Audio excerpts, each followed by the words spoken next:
Welcome to ClausenWorld. It is day 2. I was not happy with how part 1 ended. This is part 2 of the cutting the green grapevines. So I'm going to cut some more green grapevines and finish my bucket. So as you can see, I have been using, let me show you guys. I have been using my tape machine, and I have taped up the grapevine so that it's not so catawonky all over the place. And I am now going to take clipping off of that vine over there, and I'll be right back.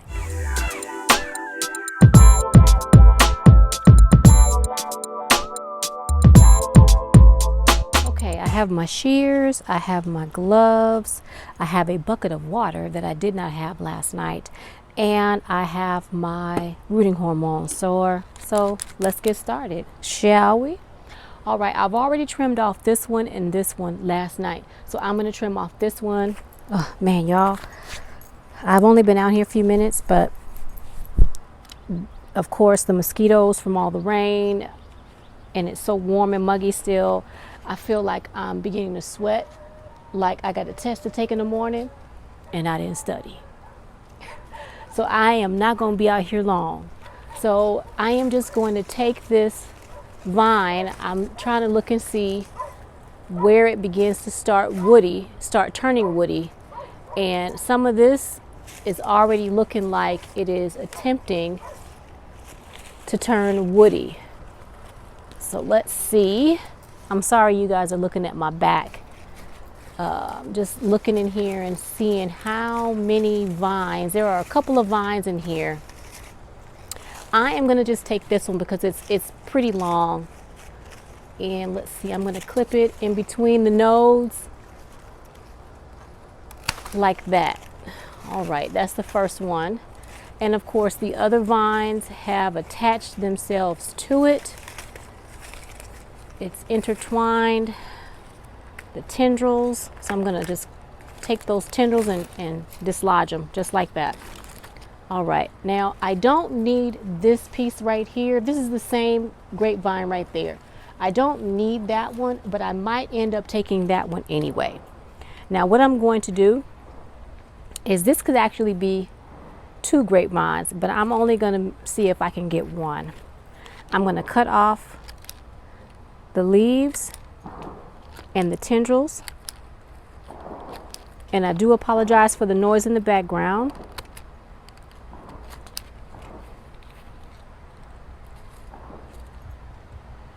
And all you need are 2 leaves on here. That one looks like it might have had a spider. Well, you know, the big spider was in the middle over there. I relocated those spiders. I did not bother to show you all what that looked like because I was afraid that spider was going to jump on me. So I just relocated the spider and didn't show that.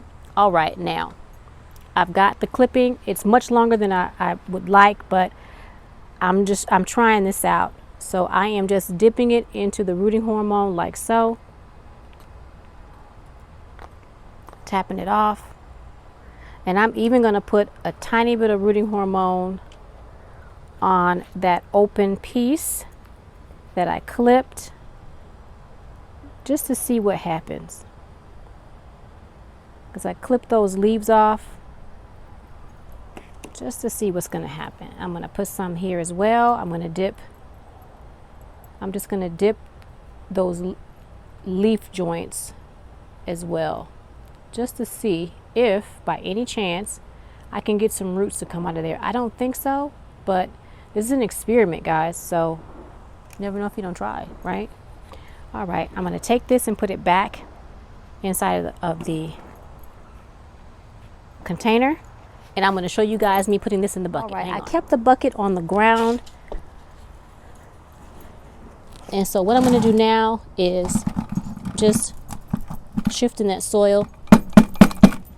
And I'm just going to place it, I'm just going to place it right here in the soil. And I hope you guys can see that.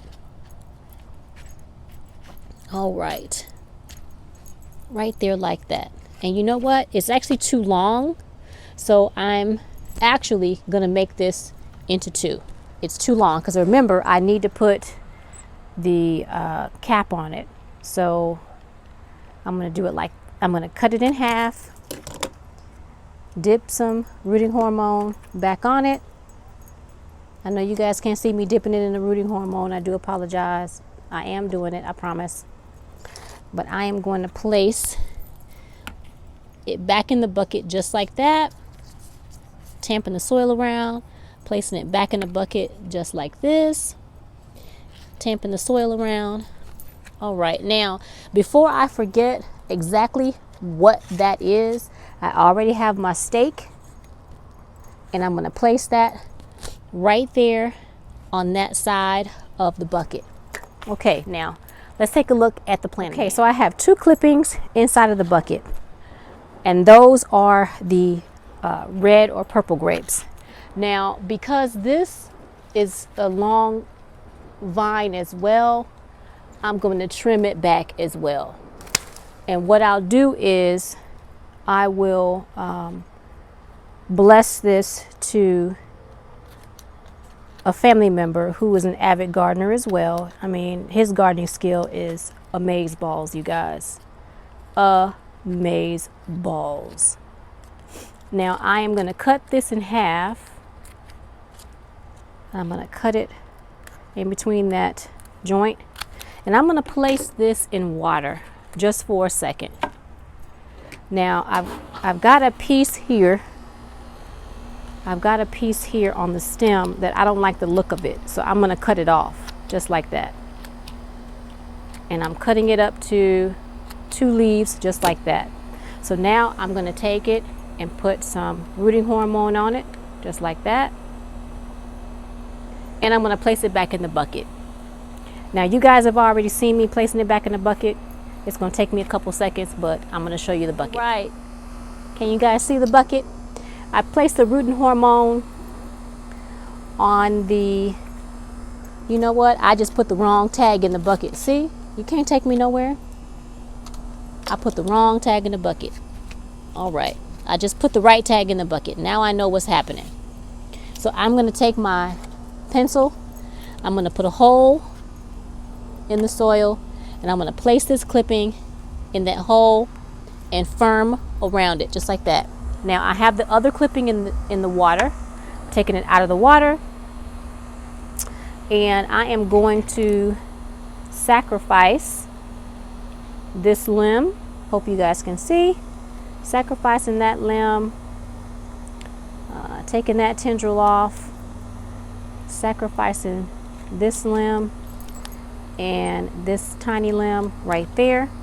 And I'm probably going to lose all the limbs anyway, because we're going to put the cap on this bucket, putting it into the rooting hormone like so. And I'm going to make a hole right here and place this inside of the bucket and firm around it just like that. All right, now that's that. And that's pretty much it. That's it, guys. I'm going to do the other grapevine, the green grapevine, and I'm going to do the same process. I'm going to put the cap on this. I might give the soil a tiny mist with the water bottle because it's been in the shed all night. Put the cap on, the lid on, and I'm just going to leave it in the house. And in a few weeks, I will just see if I have any roots by, just poking around a little bit. Or you know what? I'm not going to mess with it at all. This is going to be an experiment. This is a God experiment. I'm going to leave it. I'm going to leave this in here until next spring. And if the stems go black, I know they're dead. If the stems stay green, then I know it's alive. Now it's going to go dormant because I'm going to put the cap on it. But we want it to go dormant. We don't want it to grow like this. I'm going to take the cap off in a couple of weeks because I'm going to take a look at it. But I am at some point going to leave the cap on all winter long and let it go dormant. But up until it gets roots, I'm gonna keep monitoring it. So that's it for the grapevines, guys. I just felt really bad about yesterday's video, so I hope that this is a makeup. So I don't know if there's anything else in the garden I want to show you all, so let's take a look. And if it isn't, man, these bugs, if it isn't, then I will see you guys in another video. Bye. Someone asked me for a quick glimpse of the garden. Well, they didn't say quick, I'm saying quick, because it's about that time in the evening, and as you can see, the porch light is on, so I am losing light. It is almost 8:25. Here's my Fresno pepper. Can you guys see how tall that Fresno pepper has gotten? It was a tiny little bitty plant when I first got it, and it's put on a few peppers this year. It still has some flowers coming on it. It still has a ways to go. It's not done yet. It's done tremendously. I'm going to overwinter this pepper because it has been an amazing find for me this year, and I'm truly enjoying it. My jalapeno, on the other hand, has struggled so much with this hot weather we've had. It has not given me any peppers.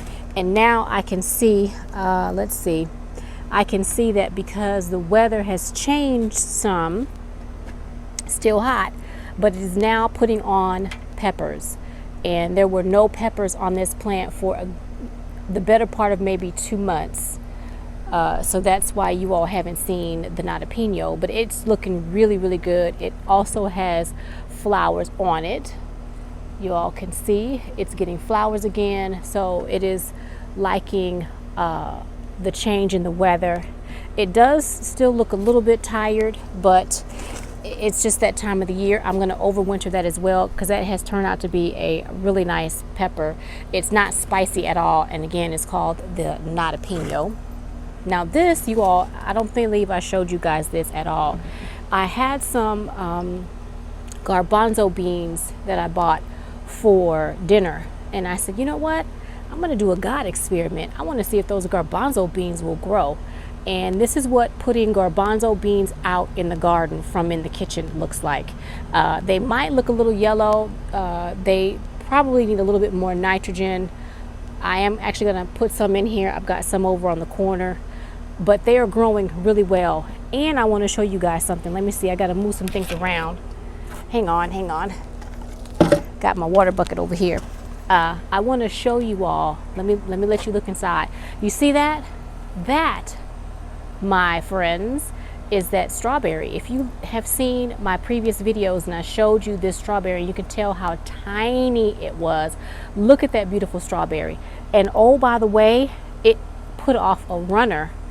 And let's see if I can find it. There we are. It has a runner right there. So I have 2 strawberries, and that one is putting off a runner. And let me see, it's over in the corner. You guys can't see it, but right down there is going to be another strawberry plant. I just buried it in the corner. I hope you guys can see that. But yes, this crate was meant to be my strawberry tower, but all of my strawberries died. As you can see, I put a hole there and punched a strawberry plant in there all the way around. I cut these out and put holes, and this was going to be my strawberry tower, but they all died but that one little strawberry. And sorry guys, and that one little strawberry has turned into quite a big, beautiful plant. So he's going to live in here, or she's going to live in here. And now I have 2 additional strawberries, and I'm so excited about that. But I also have those beautiful garbanzo beans. I'm sorry guys, I'm in a bad area of the garden, and I'm bumping into my chairs and my garbage can just so I can show you guys what that looks like. So that is this part of the garden. Let's go to the other side of the I just harvested all of my basil in my previous video, and the sun tore the basil to pieces because it was so hot. So I am going to see if this is going to do any good. I'm going to take off some of these leaves that are looking really worse for the wear. If it doesn't bounce back, then I am going to be putting some carrots, some fall carrots in this bucket pretty soon. I'm probably going to do that by the weekend if that doesn't act like it has any sense. The sun ate this one up. You can see the leaves looking real worse for the wear. It's just been so hot here. It killed my little seedlings inside, but that's okay. If this one doesn't do well and it's time for it to bounce back, if it doesn't bounce back and give me another show of basil, then I will plant a fall crop in here as well. Now this over here is several different types of basil. I have the purple basil. I have the Italian basil like this in here. I also have this right here that has gone to seed. That is holy basil. And if you're not familiar with holy basil, I will put a link down below so that you can read for yourself, because that is an amazing basil. But here is the basil that I use for my pesto. So this is a big basil pot, and this has been an amazing basil for me. I've let the purple basil go to seed so that I can collect seed from that. It was standing up, but the rain just came for 2 days, and it's leaning over like it has seen its last little days. So I'm just gonna push it back on the table and let it be. Disregard what's going on over here. The lemon balm is hanging on, but the sun has just killed everything, and I've been watering and watering and watering, and it's just so bloody hot. But this right here is my purple bell pepper. Now I've got to go around the chairs. Sorry about that, guys. My purple bell pepper, I just noticed today that I've got some damage here from the sun, some damage here from the sun. So I'm going to cut those two off, but they're coming in quite nicely. And these peppers, they are a sweet pepper, and they're really very good. Look at that. That's getting some girth to it. Nice. I had carrots growing in here, but the rain just demolished all my carrots, so I'm going to reseed this bucket. It only has a few more carrots in there, but it looks absolutely terrible. And this is a hibiscus that I found. I'm getting hung up. Hang on a minute, guys. Let me do some readjusting. Let me back up. Mosquitoes. So sorry, y'all. This is a hibiscus that I bought for $1 for my sister, and it was much smaller, and it's doing really well. It is flowered. I can't tell you how many times, but it has put on a beautiful show, and this plant is just amazing. So I hope to give that to her as soon as I can see her. All right, so that's the table. I have one more thing to show you before I completely lose light, and that's it for this video. We're over in the corner where the peanuts are, and I don't know if you guys can see it, but I actually picked them up and put them on the grill. But the peanuts are all in this section right here. They're not dead, they're still alive. They have tiny, itty bitty, like goldenrod, beautiful flowers, but the peanuts are still alive. I should be getting a small harvest of peanuts here in the next month or so. As well as, let me pan over this way. I hope I don't go too quickly. There we are. That right there, that mass of mess, is my sweet potatoes. I've actually trimmed back the vines, taken some vines in. I've actually cooked some of the leaves and sauteed those. They were really very good. But all of that area from what you see a little bit past the trash can, and on both sides, the black as well as the green, is the sweet potato vines, and the 2 bags are directly in front of you. So yes, I do plan on getting some sweet potatoes out of that. Hopefully, fingers crossed. That experiment has turned out really well. I've cut those vines back at least twice. I've even given some vines that I let root to a friend of mine. I gave them to her today. So hopefully she can keep them alive in some water in the house and be able to put them out in the garden next spring. And I'm going to be doing the same thing for myself. But those are sweet potatoes. They're Japanese. The skin is purple and the flesh is white, and they're really very good. So that's all I'm going to bring you all today. I did say that the last clip when I was working on those grapevines would be the last thing. However, I wanted to give you all just a little snippet of the mid-August garden. If you're keeping up with my videos, you'll see that there is many things that are still alive. Some I've lost, but some things are still very much alive and will be giving me a harvest. And when I harvest those, I will take you guys along. So it is after 8:30. I must get in the house, and I'll see you all in the next video. Bye for now.